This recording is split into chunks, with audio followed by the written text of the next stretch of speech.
పల్నాడు జిల్లా చిలకలూరిపేట మండలం బొప్పిడి గ్రామంలోని జిల్లా పరిషత్ ఉన్నత పాఠశాలలో నిర్వహించిన మెగా పేరెంట్స్ అండ్ టీచర్స్ మీటుకు స్థానికంగా శాసనసభ్యుడు ప్రత్తిపాటి పుల్లారావు ముఖ్య అతిథిగా పాల్గొన్నారు. సందర్భంగా ఆయన మాట్లాడుతూ విద్యార్థులకు సాంకేతిక పరిజ్ఞానాన్ని అందిపుచ్చుకొని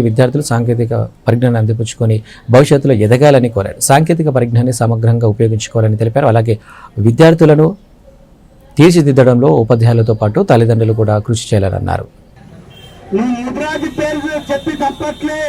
డిస్టర్బ్ చేయటం, మంచి లక్షణాలు ఉన్న వాళ్ళు కూడా చెడు లక్షణాలకు అలవాటు పడటం, వ్యసనాలకు బానిసలు అవటం ఈరోజు చాలా వస్తున్నాయి. స్కూల్స్లో కూడా గంజాయి ఒకటి, డ్రగ్స్ ఒకటి, చాక్లెట్లో పెట్టి కూడా గంజాయి, చాక్లెట్లో పెట్టి డ్రగ్స్, రకరకాలైనటువంటి దురాలోచనలు, సెల్ ఫోన్లో వచ్చే అశ్లీలం, సెల్ ఫోన్లో వచ్చేటువంటి అసాంఘిక మీడియా, ఇవన్నీ కూడా మీ ఆలోచనల్ని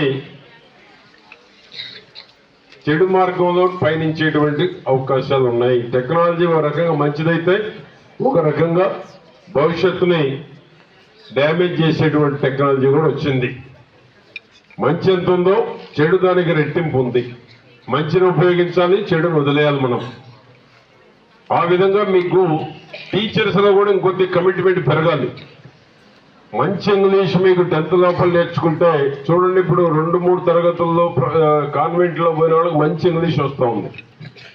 ఇప్పుడు ప్రభుత్వ పాఠశాలలో కూడా వస్తుంది.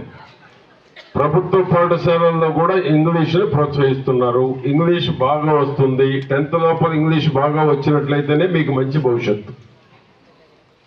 మీరు ఎంత చదువుకున్నా, డిగ్రీలు ఉన్నా, ఇంగ్లీష్ ఫ్లో లేకపోతే, ఫ్లూయెంట్ ఇంగ్లీష్ లేకపోతే మీకు ఉద్యోగాలు రావటం కష్టం, ఉన్నత స్థానాలకు ఎదగటం కష్టం. కాబట్టి ఫ్లూయెంట్ ఇంగ్లీష్ రావాలి. మీ కాన్సన్ట్రేషన్ ఇంగ్లీష్ మీద పెట్టండి. మీ ఉపాధ్యాయులు కరెక్ట్గా చెప్పకపోతే మీ తల్లిదండ్రులను తీసుకొచ్చి అడిగించండి. ఉపాధ్యాయుల్లో కూడా మీకు బాగా ఇంగ్లీష్ ఫ్లూయెంట్గా మాట్లాడే దశకు తీసుకురావాల్సిన బాధ్యత ఉపాధ్యాయుల మీద ఉంది. హెడ్ మాస్టర్ కానీ, ఉపాధ్యాయులు కానీ, డిఈఓ గారు కానీ, ఎంఈఓ గారు కానీ అందరి మీద ఉంది. ఎప్పుడైతే ఇంగ్లీష్ బాగా మీకు ఫ్లూయెంట్గా వస్తుందో ఉద్యోగం ఆటోమేటిక్ వస్తుంది. ఆ ఇంగ్లీష్ ఎవరైతే వెనకబడుతున్నారో వాళ్ళకే ఉద్యోగాల్లో ఇబ్బంది అవుతుంది. ఆ విధంగా ఈరోజు ఈ యొక్క పాఠశాల మీట్ రేటింగ్లు పెట్టారు. ప్రతి దాంట్లో ఎడ్యుకేషన్లో పెట్టారు, ఎన్ని మార్కులు ఉన్నాయి, అటెండెన్స్లో పెట్టారు, హెల్త్లో పెట్టారు.